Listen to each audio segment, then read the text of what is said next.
Comes to questions for oral answer, and the first question in the name of the Leader of the Opposition, the Honourable David Cunliffe. Thank you, Mr Speaker. Order. Mr Speaker, to the Prime Minister. Order. Does he still think that Chorus, quote, will go broke, unquote, if his government does not intervene to change the pricing for access to the old copper-based broadband network as proposed by the Commerce Commission, and if so, why? Right Honourable Prime Minister. Mr Speaker, I stand by my original statement, which is basically the Commerce Commission ruling stands there's a chance Chorus would go broke, or will go broke. I stand by my view for a number of reasons, not least of being Chorus's own statement from last year, in which they indicated the impact of the Commerce Commission's draft determination could require Chorus to fundamentally rethink its business model and capital structure.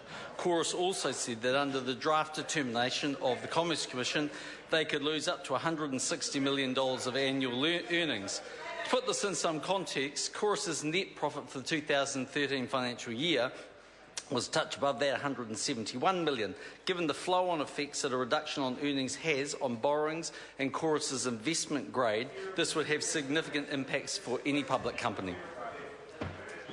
Supplementary question, Honourable David Cunliffe. Mr Speaker, given that answer, was his advice based on any information not already in the public domain? And if not, did he assess the risks of his observance of the Securities Act when making his forecast of Chorus's profitability? Right Honourable Prime Minister. Mr Speaker, advice was provided to Cabinet by officials based on commercial in-confidence discussion between Chorus and MB officials. But Mr Speaker, unlike a government that he was a member of under Helen Clark, we actually observed the laws and the rules. Order. Supplementary question. Order. Supplementary question, Honourable David Cunliffe. Was any of that, quote, commercial in confidence information, close quote, conveyed in the phone call that he received from the chair of Chorus shortly after the Commission's decision was announced in December 2012?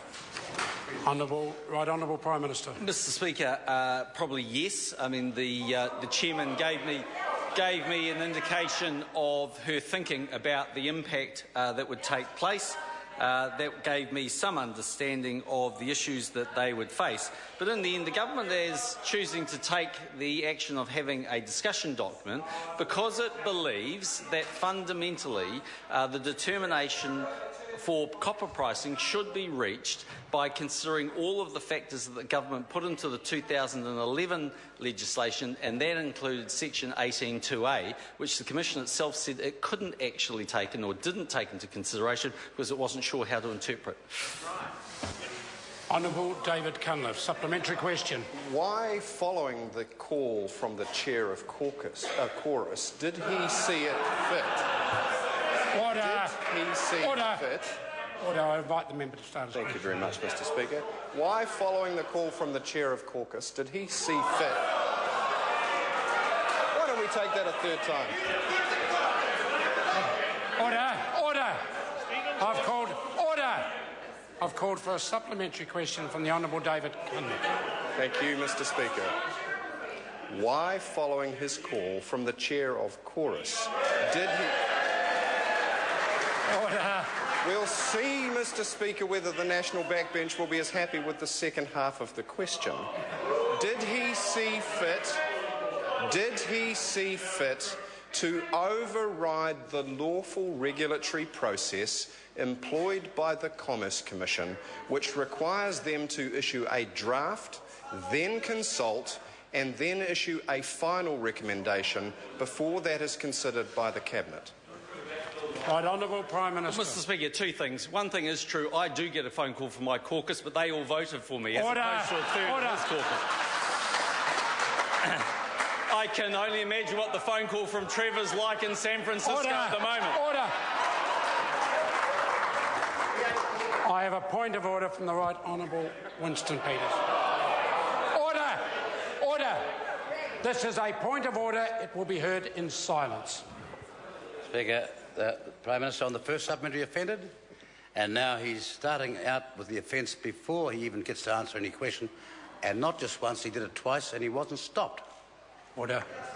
I thank the right honourable member for his advice. Are there further supplementary? Point of order. Order. Points of order are to be heard in silence. If members want to stay to hear points of order. Mr. Speaker, in two straightforward questions today, the Prime Minister has taken political slaps. You in the past have said that that is unacceptable, and I would ask that you hold the Prime Minister to the standard that you have previously set. Well, and I again also thank the member for his advice. This is a robust debating chamber, and while the comments from the Prime Minister weren't helpful to the order of the House, as soon as he embarked on that particular line of questioning, I stood and called him to order. Okay. Order. It would be helpful that...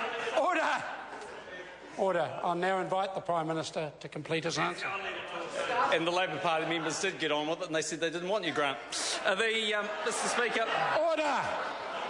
Order.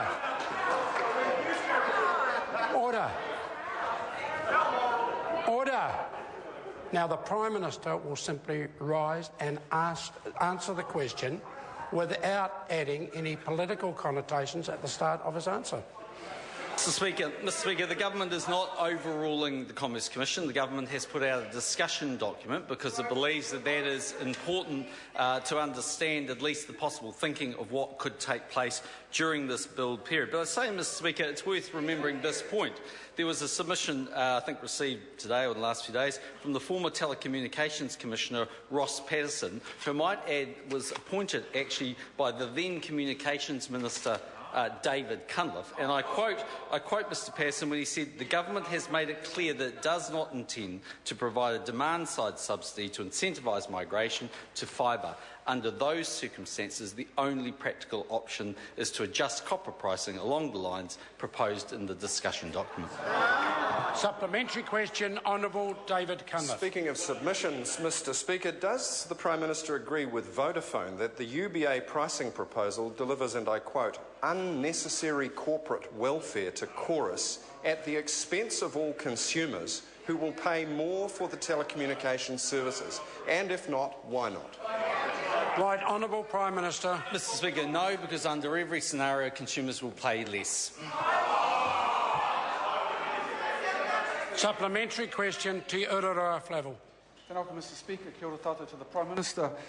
Does he still think, is he concerned that artificially increasing the price of copper will increase the digital divide between the haves and the have-nots, and for many Māori and rural whānau make even cheap and slow internet access completely unaffordable? Right, Honourable Prime Minister. Speaker, firstly, no, there is no increase in copper pricing. I say again, under every scenario proposed by the government, copper pricing will be reduced. The question is the size of that and whether all of the factors that the government intended for the Commission to take into consideration should and are taken into consideration. It's the view of the government and actually the Commerce Commission is that 18.2a of the Act hasn't been taken into consideration. RBI is about creating competition which will drive down prices over time as you get competition between new technologies.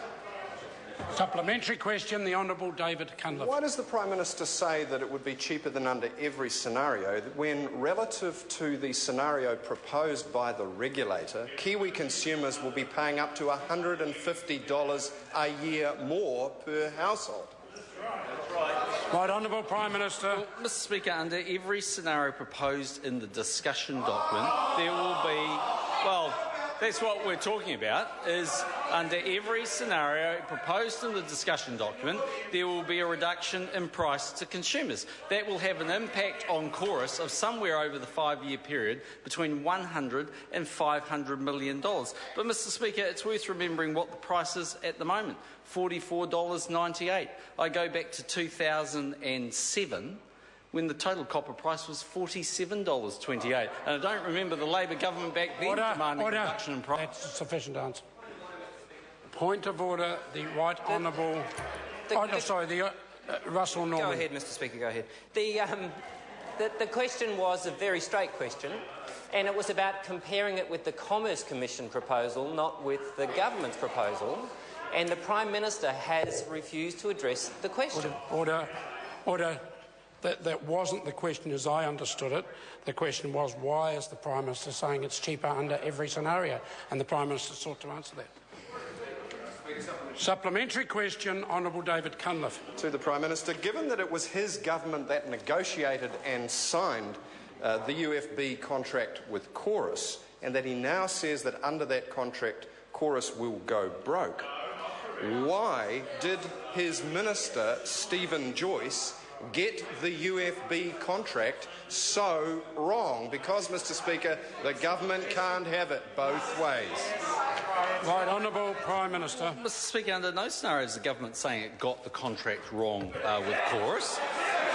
What the government is saying is that the Commerce Commission should have taken into consideration, in our view, all parts of the determination or the indication that we gave. That included benchmarks with other alternatives, which is the standard practice, and that is Sweden and Denmark were the only two benchmarks that, in fact, actually the Commerce Commission believed it could get a similar view from. The Commerce Commission itself said that under 18.2a it wasn't sure how to interpret it, so it ignored it. Actually, 18.2a spells out very clearly the expectations of what the government thought pricing should be. Supplementary question, Honourable David Cunliffe. Given that the Prime Minister's actions have overridden both the contract entered into by his Minister Stephen Joyce and the regulatory process of the independent regulator to provide a $600 million subsidy to one of New Zealand's most powerful corporates, would he agree this smells and tastes of crony capitalism? Right, Honourable Prime Minister. Well, Mr Speaker, on so many fronts the member is wrong, it's not funny. Firstly, the government is not unhappy with the contract between Chorus and Crown Fibre Holdings, nor is it actually seeking to make any adjustments there. Secondly, the government hasn't overridden the Commerce Commission, it's put out a discussion document. And thirdly, under every scenario, consumers will pay less. Supplementary question, the Honourable Amy Adams. Order. Supplementary Honourable to the Prime Amy Minister. Adams. Has the Prime Minister seen any reports analysing the claims of the imposition of a so-called $600 million copper tax? Mr Speaker, funny enough, I have. I've seen the report issued by Kovac, and let me run through a few of the interesting points about that. Firstly, the methodology is fundamentally flawed. Kovac attributes a $126 million transfer to Chorus in 2014 as a result of the government's proposal. Actually, it's a material error because the current pricing prevails until the end of December 2014. Kovac speculates what the final UBA price will be from the Commission. None of us actually know that, so how could we actually adopt that? Kovac doesn't accept fibre as the modern equivalent asset for copper, which is completely out of step with the European Commission and others who have made statements on this matter. The Kovac report misrepresents the proposal as a tax. In fact, well, it's actually a very thorough answer to the best question I've had today, to be perfectly honest.